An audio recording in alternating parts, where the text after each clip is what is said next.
नमस्कार दोस्तों, कैसे हो आप लोग। उम्मीद है बहुत अच्छे होंगे और बहुत अच्छी आपकी तैयारी होगी दोस्तों। लेकिन मैं आपके लिए लेके आया हूँ आज इंपॉर्टेंट से इंपॉर्टेंट क्वेश्चन 35 जिनकी एग्जाम में आने की संभावना पूरी पूरी है वैसे तो। ठीक है, तो पहला क्वेश्चन है दोस्तों, कंप्यूटर के कौन से घटक का प्रयोग गणना करने में होता है। कंप्यूटर के कौन से घटक का प्रयोग गणना करने में होता है। पहला रैम का, दूसरा एएलयू, तीसरा सीयू और चौथा है दोस्तों रोम। बताइए दोस्तों कौन सा घटक है जिसमें गणना होती है। दोस्तों वो घटक है एएलयू। क्या है दोस्तों? एएलयू। रैम होती है दोस्तों रैंडम एक्सेस मेमोरी, एएलयू होता है अर्थमेटिक लॉजिकल यूनिट, और यहाँ पे सीयू का होता है कंट्रोल यूनिट, और रोम होता है दोस्तों रीड ओनली मेमोरी। ठीक है दोस्तों, अब चलते हैं अगले सवाल की ओर। अगला सवाल है दोस्तों यहाँ पे दूसरा दूसरा क्या है दोस्तों, फाइल और फोल्डर में मुख्य अंतर क्या है। फाइल और फोल्डर में मुख्य अंतर क्या है। पहला अंतर, फोल्डर डेटा स्टोर करता है। दूसरा, फाइल में फोल्डर स्टोर होता है, या फिर फाइल में डेटा और फोल्डर में फाइलें होती हैं, या फिर कोई अंतर नहीं है। बताइए दोस्तों क्या होगा इसका अंतर। दोस्तों इसका जो अंतर होने वाला है वो होगा दोस्तों, फाइल में डेटा और फोल्डर में फाइलें होती हैं। लगा लीजिए दोस्तों सी ऑप्शन पे टिक। किस किस का सही है भाई? C option.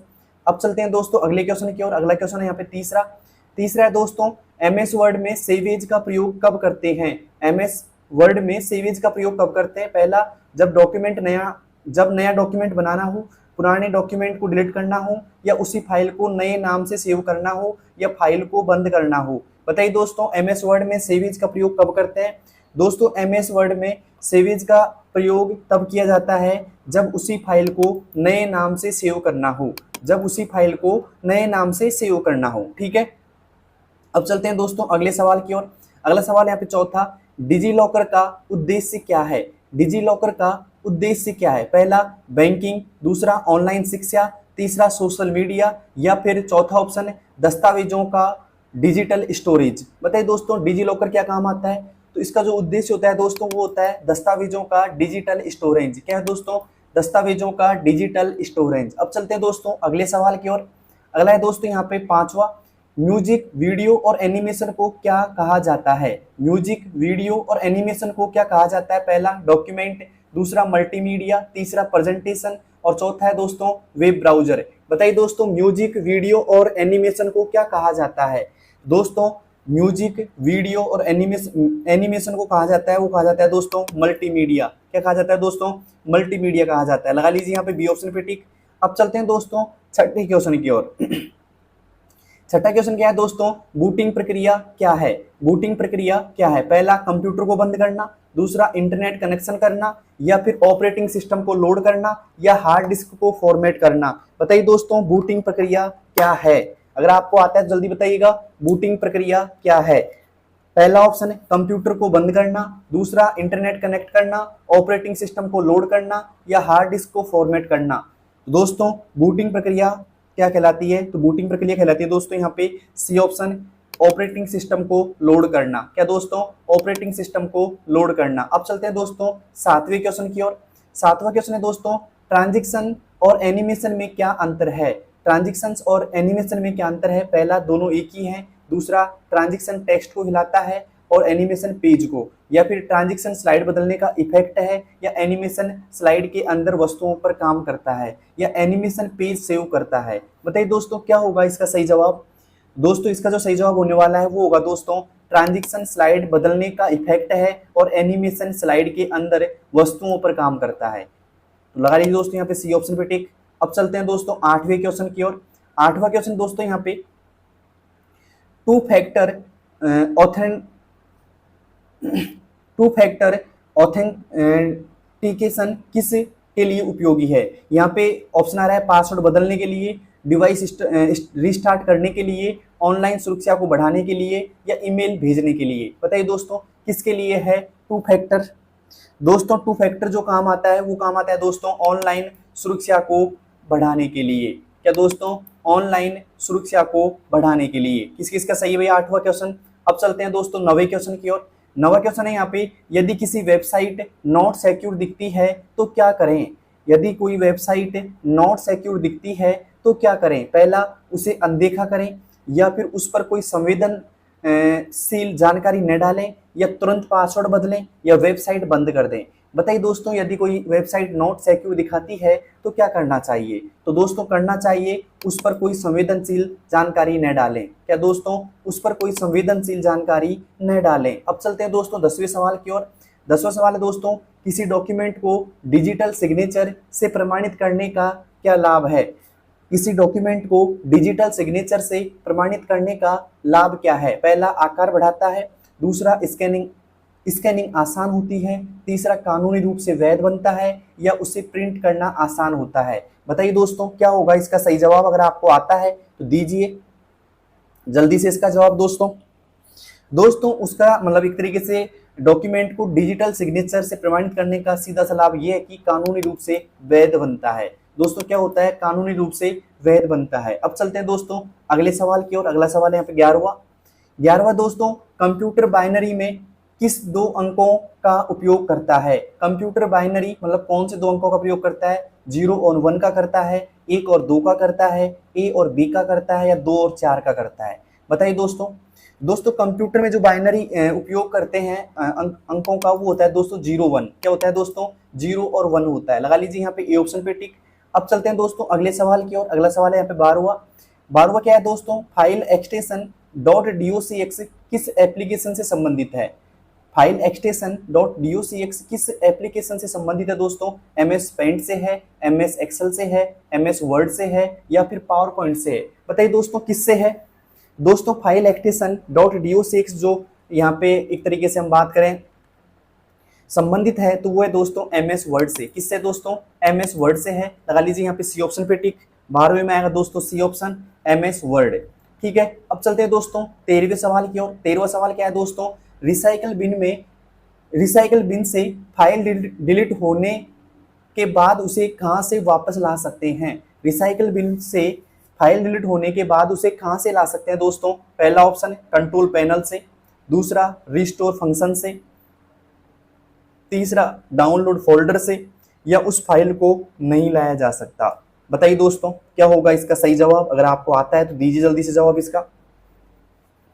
दोस्तों फाइल डिलीट होने के बाद में उसे रिस्टोर फंक्शन से वापस ला सकते हैं, रिसाइकल बिन से। मतलब जो रिसाइकल बिन में जो फाइल पड़ी रहती है डिलीट, उनको रिस्टोर फंक्शन से हम वापस ला सकते हैं। अब चलते हैं दोस्तों अगले सवाल की तरफ। अगला सवाल है यहाँ पे 14वां, मल्टीटास्किंग ऑपरेटिंग सिस्टम का क्या अर्थ है? मल्टीटास्किंग ऑपरेटिंग सिस्टम का क्या अर्थ है? पहला, एक समय में एक ही कार्य करना, एक समय में कई कार्य करना, कंप्यूटर बंद करना, या नया यूजर बनाना। बताइए दोस्तों मल्टीटास्किंग ऑपरेटिंग सिस्टम का क्या अर्थ है? एक समय में एक ही कार्य करना, एक समय में कई कार्य करना, कंप्यूटर बंद करना, या नया यूजर बनाना। बताइए दोस्तों क्या होगा इसका सही जवाब? तो दोस्तों मल्टीटास्किंग ऑपरेटिंग सिस्टम का जो मतलब है वो है दोस्तों एक समय में कई कार्य करना। क्या दोस्तों? एक समय में कई कार्य करना। ओके, अब चलते हैं दोस्तों अगले सवाल की तरफ। अगला सवाल है दोस्तों यहाँ पे 15वां, विंडोज में कंट्रोल पैनल का उपयोग किस लिए होता है? विंडोज में कंट्रोल पैनल का उपयोग किस लिए होता है? फाइल खोलने के लिए, गेम खेलने के लिए, सेटिंग्स प्रबंधित करने के लिए, या सॉफ्टवेयर इंस्टॉल करने के लिए? बताइए दोस्तों क्या होगा इसका सही जवाब? मतलब कंट्रोल पैनल क्या काम आता है? दोस्तों विंडोज में कंट्रोल पैनल का जो उपयोग होता है वो होता है दोस्तों सेटिंग्स प्रबंधित करने के लिए। क्या दोस्तों? सेटिंग्स प्रबंधित करने के लिए। अब चलते हैं दोस्तों 16वें सवाल की ओर। उम्मीद है 15 में से 15 आपके सही हो गए होंगे दोस्तों। आपके कितने हुए 15 में सही वो आप बता सकते हो जल्दी से आप मुझे। अब चलते हैं दोस्तों 16वें सवाल की ओर। 16वां है दोस्तों आधारित प्रमाणीकरण में कौन सी तकनीक काम करती है? आधार आधारित प्रमाणीकरण में कौन सी तकनीक काम करती है? पहला पासवर्ड, दूसरा बायोमेट्रिक और ओटीपी, यूजर आईडी, या पिन कोड। बताइए दोस्तों क्या होगा इसका सही जवाब? दोस्तों इसका जो सही जवाब होने वाला है वो होगा दोस्तों बायोमेट्रिक और ओटीपी। क्या होगा दोस्तों? बायोमेट्रिक और ओटीपी। लगा लीजिए यहाँ पे बी ऑप्शन पे टिक, बायोमेट्रिक और ओटीपी। अब चलते हैं दोस्तों 17वें सवाल की ओर। 17वां सवाल है दोस्तों, यदि आपको किसी वर्ड डॉक्यूमेंट को केवल पढ़ने योग्य बनाना है तो कौन सा विकल्प चुनेंगे? वापिस सुनिए सवाल।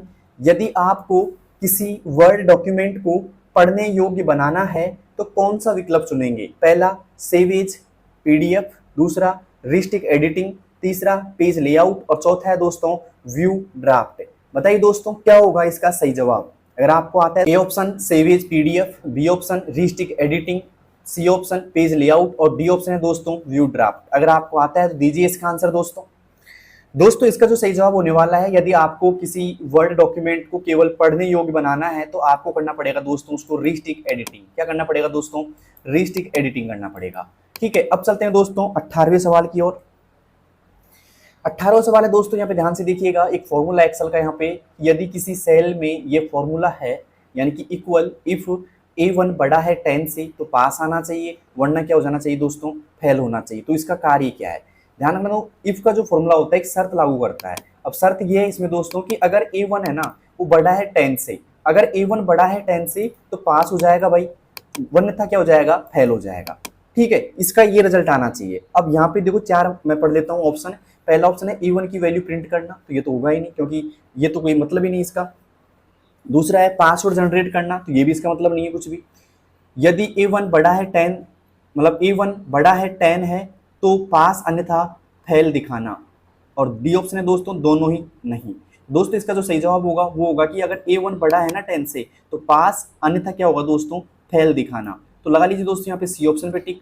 समझ गए होंगे दोस्तों। और ध्यान रखना, इफ का, सम का, मिनिमम का, मैक्सिमम का, काउंट का, ये फॉर्मूले आ सकते हैं, साथ में एवरेज का भी आ सकता है। तो मैं एक बार बता देता हूँ आपको, जो काउंट का फॉर्मूला करता है काम, वो करता है दोस्तों जो नंबर होते हैं उनकी गणना करता है। मिनिमम का करता है सबसे छोटी वैल्यू निकालने के लिए, मैक्सिमम का काम करता है दोस्तों सबसे बड़ी वैल्यू निकालने के लिए, एवरेज का निकालता है दोस्तों औसत निकालने के लिए। ठीक है, और इफ का फॉर्मूला काम आता है दोस्तों किसी शर्त पर आधारित काम करने के लिए। ठीक है, अब चलते हैं दोस्तों 19वें सवाल की ओर। 19वां सवाल दोस्तों यहाँ पे ध्यान से देखिएगा, अगर किसी वेबसाइट का URL HTTPS है से शुरू होता है तो इसका मतलब क्या है दोस्तों?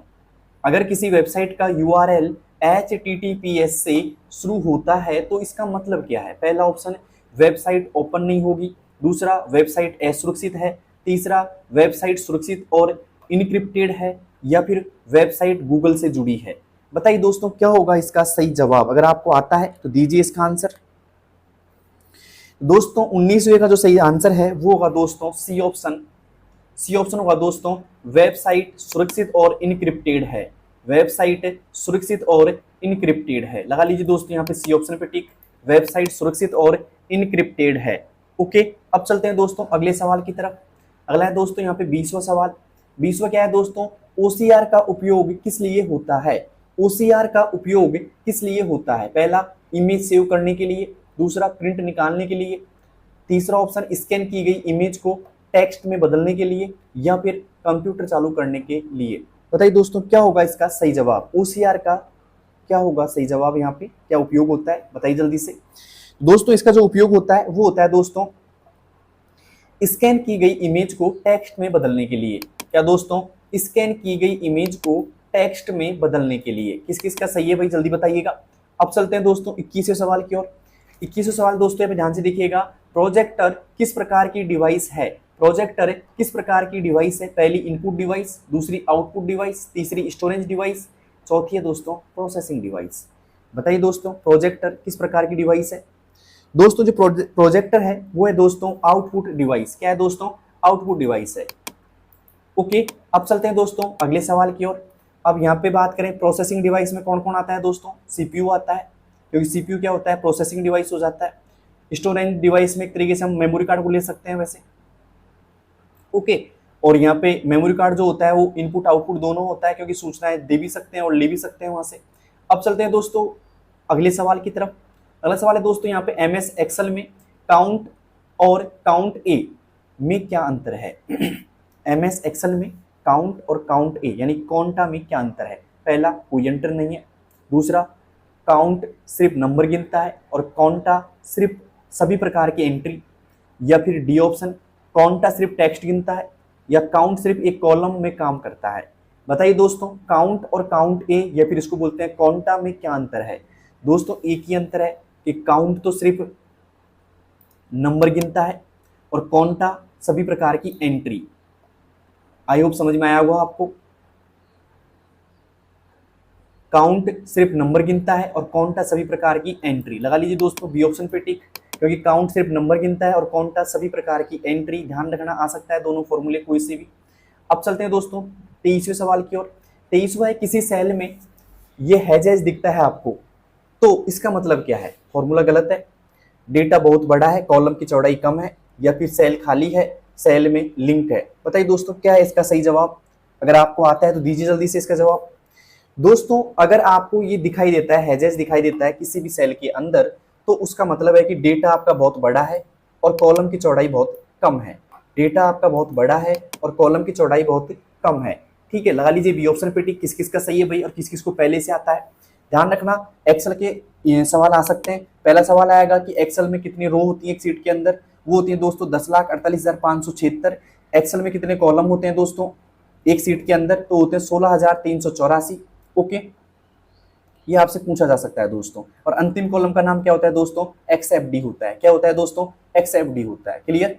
अब चलते हैं दोस्तों अगले सवाल की तरफ। अगला सवाल क्या है दोस्तों, ध्यान से देखिएगा। सार्वजनिक वाईफाई पर इंटरनेट उपयोग करते समय सबसे बड़ा खतरा क्या होता है? सार्वजनिक वाईफाई पर इंटरनेट उपयोग करते समय सबसे बड़ा खतरा क्या होता है? पहला, डेटा स्पीड कम होना। दूसरा, मोबाइल चार्ज कम होना। तीसरा, डेटा चोरी या हैकिंग होना। या फिर वेबसाइट बंद होना। बताइए दोस्तों, सार्वजनिक वाईफाई इंटरनेट का उपयोग जब करते हैं तो उसका एक तरीके से क्या खतरा होता है बड़ा? तो वो होता है दोस्तों डेटा चोरी या हैकिंग। क्या होता है दोस्तों? डेटा चोरी या हैकिंग होता है। लगा लीजिए यहाँ पे सी ऑप्शन पे टिक, डेटा चोरी या हैकिंग। अब चलते हैं दोस्तों अगले सवाल की तरफ। अगला सवाल है दोस्तों, यहाँ पे ध्यान से देखिएगा। टास्क मैनेजर का मुख्य उपयोग क्या है? टास्क मैनेजर का मुख्य उपयोग क्या है? पहला, प्रिंट करने के लिए। दूसरा, इंटरनेट चलाने के लिए। तीसरा, कंप्यूटर में चल रही प्रक्रियाओं को देखने और बंद करने के लिए। और चौथा ऑप्शन है दोस्तों पेज फॉर्मेट बदलने के लिए। बताइए दोस्तों क्या होगा इसका सही जवाब? टास्क मैनेजर का मुख्य उपयोग क्या है? प्रिंट करने के लिए, इंटरनेट चलाने के लिए, कंप्यूटर में चल रही प्रक्रियाओं को देखने और बंद करने के लिए, पेज फॉर्मेट बदलने के लिए। दोस्तों टास्क मैनेजर का जो उपयोग होता है वो होता है दोस्तों कंप्यूटर में चल रही प्रक्रियाओं को देखने और बंद करने के लिए। लगा लीजिए दोस्तों यहाँ पे सी ऑप्शन, कंप्यूटर में चल रही प्रक्रियाओं को देखने के लिए और बंद करने के लिए। अब चलते हैं दोस्तों अगले सवाल की तरफ। अगला सवाल है दोस्तों यहाँ पे 26वां क्या है दोस्तों? Control shift plus escape shortcut क्या करता है? Control plus shift plus escape shortcut क्या करता है? पहला, कंप्यूटर बंद करता है। दूसरा, फाइल सेव करता है। तीसरा, टास्क मैनेजर खोलता है। चौथा, टेबल बनाता है। बताइए दोस्तों control plus shift plus escape shortcut क्या करता है? अगर आपको आता है तो दीजिए इसका जवाब जल्दी से। दोस्तों control plus shift plus escape जो काम करता है वो करता है दोस्तों टास्क मैनेजर खुलता है। क्या करता है दोस्तों? टास्क मैनेजर खुलता है।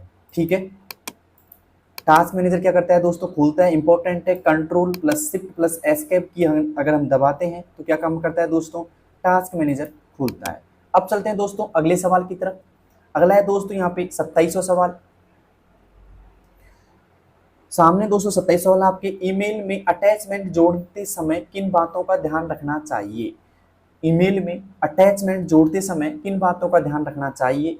फाइल का साइज, फॉर्मेट, वायरस स्कैन या उपरोक्त सभी। ध्यान रखना दोस्तों, एक बात मैं बता देता हूँ आपको, ईमेल में जो अटैचमेंट जोड़ते हैं उनकी अधिकतम सीमा कितनी होती है? 25 MB होती है दोस्तों। कितनी होती है दोस्तों? 25 MB होती है। अगर आप अटैचमेंट फाइल जोड़ते हो तो मैंने ये सवाल करा भी दिया आपको पिछली क्लासों में, 25 MB होती है दोस्तों अटैचमेंट फाइल की सीमा। ठीक है, कम अधिकतम। ओके, और फॉर्मेट क्या होना चाहिए? PDF या JPG होना चाहिए, वायरस से स्कैन होना चाहिए। मतलब उपरोक्त सभी आएगा दोस्तों। इसमें क्या आएगा दोस्तों? उपरोक्त सभी आएगा। ठीक है, इन बातों का आपको ध्यान रखना चाहिए कि फाइल का साइज अच्छे से होना चाहिए, मतलब 25 MB तक होना चाहिए, फॉर्मेट आपका PDF या JPG और वायरस स्कैन होनी चाहिए। ठीक है, और उपरोक्त सभी आएगा इसमें। ठीक है, तीनों बातों का ध्यान रखना पड़ेगा दोस्तों। आपने रखा होगा तीनों बातों का भी ध्यान। तो बताइए दोस्तों क्लास कैसी लग रही है आपको? अच्छी लग रही है तो एक लाइक जरूर कर देना और साथ में सब्सक्राइब कर देना और अपने उन दोस्तों के पास भेज देना जिनकी एग्जाम है RSCIT की। ओके, अब चलते हैं दोस्तों अगले सवाल की तरफ। ये क्लास बहुत इंपॉर्टेंट होने वाली है, पहले बता रहा हूं दोस्तों मैं आपको, ध्यान से देखिएगा। अब चलते हैं अगले सवाल की तरफ। अगला सवाल है दोस्तों यहाँ पे ध्यान से देखिएगा, 28वां सवाल। यदि आप एक मेल कई लोगों को भेजना चाहते हैं और नहीं चाहते हैं कि किसी दूसरों को ईमेल का पता दिखे तो क्या करेंगे? ध्यान देखना, यदि आप एक मेल कई लोगों को भेजना चाहते हैं और नहीं चाहते कि किसी दूसरों को मेल का पता दिखे, तो क्या करेंगे दोस्तों, सीसी में सब डालेंगे, टू में सब डालेंगे, बीसीसी में सब डालेंगे या मेल फॉरवर्ड करेंगे। बताइए दोस्तों, अगर आपने ऐसी मेल भेजी हो जो कई लोगों को भेजना चाहते हैं लेकिन नहीं चाहते कि किसी दूसरे को इस मेल का पता दिखे, तो बताइए क्या करेंगे उसके लिए दोस्तों। उसके लिए करना पड़ेगा हमको ब्लाइंड कार वाली कॉपी, मतलब बीसीसी करेंगे दोस्तों। क्या करेंगे दोस्तों, बीसीसी में सब डालेंगे। ओके, सी ऑप्शन पर टिक लगा लीजिएगा, बीसीसी में सब डालेंगे, इंपॉर्टेंट है। अब चलते हैं दोस्तों अगले सवाल की तरफ। अगला है दोस्तों 29वां सवाल। आप चाहते हैं कि वर्ड डॉक्यूमेंट का पहला पेज नंबर न दिखाए, तो क्या करेंगे। आप चाहते हैं कि एमएस वर्ड डॉक्यूमेंट का पहला पेज नंबर नहीं दिखाए, तो क्या करेंगे, डिलीट कर देंगे, इंसर्ट टैब से हटाएंगे, डिफरेंट फर्स्ट पेज ऑप्शन चुनेंगे या हेडर फुटर को बंद कर देंगे। बताइए दोस्तों क्या होगा इसका सही जवाब। अगर आपको आता है तो दीजिए जल्दी से। दोस्तों इसका जो सही जवाब होने वाला है वो होगा दोस्तों C option, different first page option चुनेंगे। इससे क्या होने वाला है दोस्तों, पहला पेज शो नहीं होगा, दूसरे पेज से स्टार्ट हो जाएगा। ठीक है, तो यहाँ पे डिफरेंट फर्स्ट पेज चुनेंगे दोस्तों, ऑप्शन दिखाई दिया होगा आपको, डिफरेंट फर्स्ट पेज ऑप्शन चुनेंगे। ठीक है, अब चलते हैं दोस्तों 30वें सवाल की ओर। 30वां सवाल क्या है दोस्तों, डीवीडी का फुल फॉर्म क्या है। डीवीडी का फुल फॉर्म यानी पूरा नाम क्या है। पहला डिजिटल वॉल्यूम डिस्क, दूसरा डिजिटल वर्सटाइल डिस्क या फिर डाटा विजुअल डिस्क या फिर डिजिटल वीडियो डिस्क। बताइए दोस्तों डीवीडी का पूरा नाम क्या है। अगर आपको आता है जल्दी दीजिए इसका आंसर।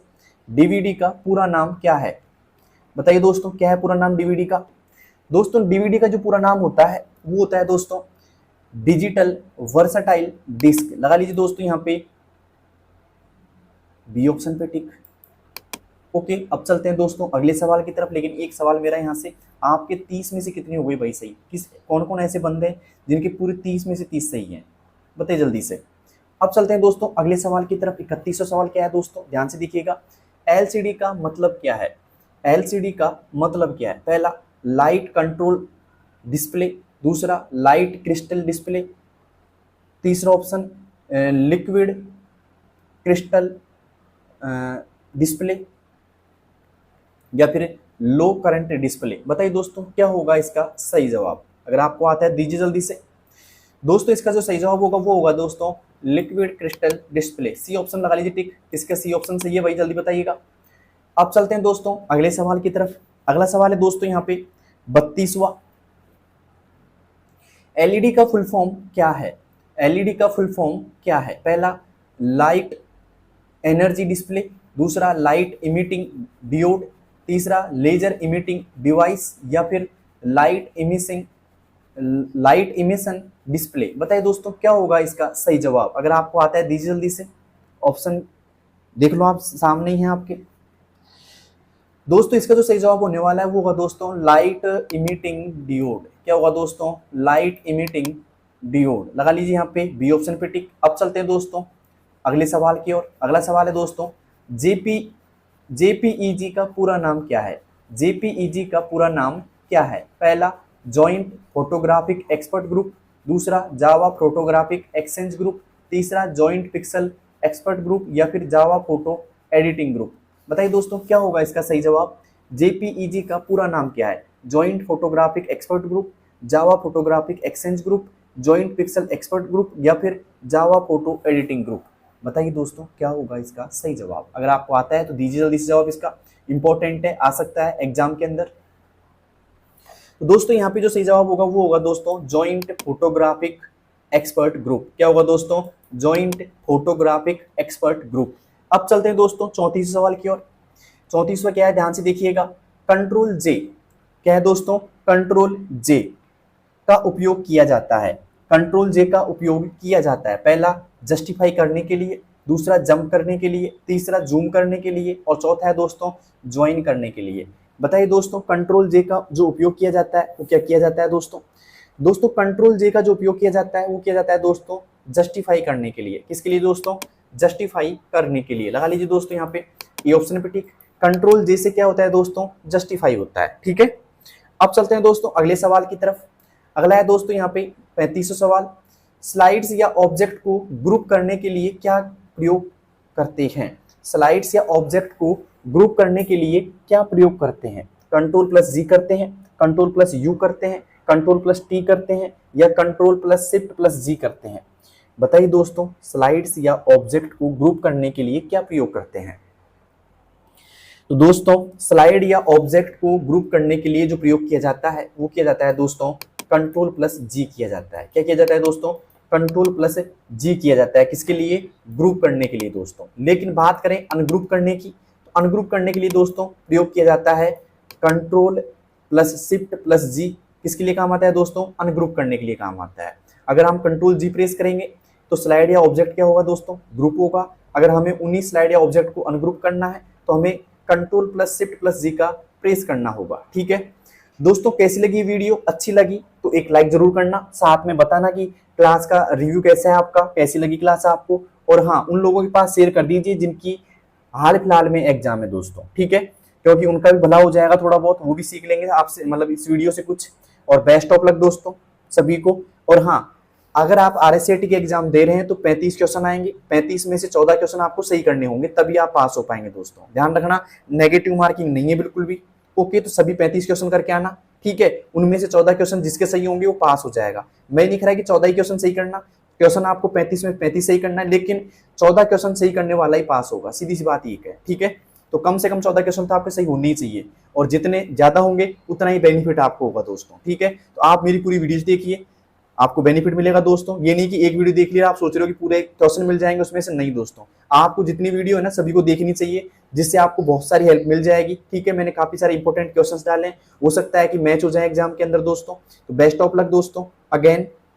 उम्मीद है बहुत अच्छा पेपर करके आओगे आप और बहुत अच्छे नंबरों से पास भी होंगे आप। ठीक है, धन्यवाद दोस्तों, मिलते हैं दोस्तों अगली क्लास में।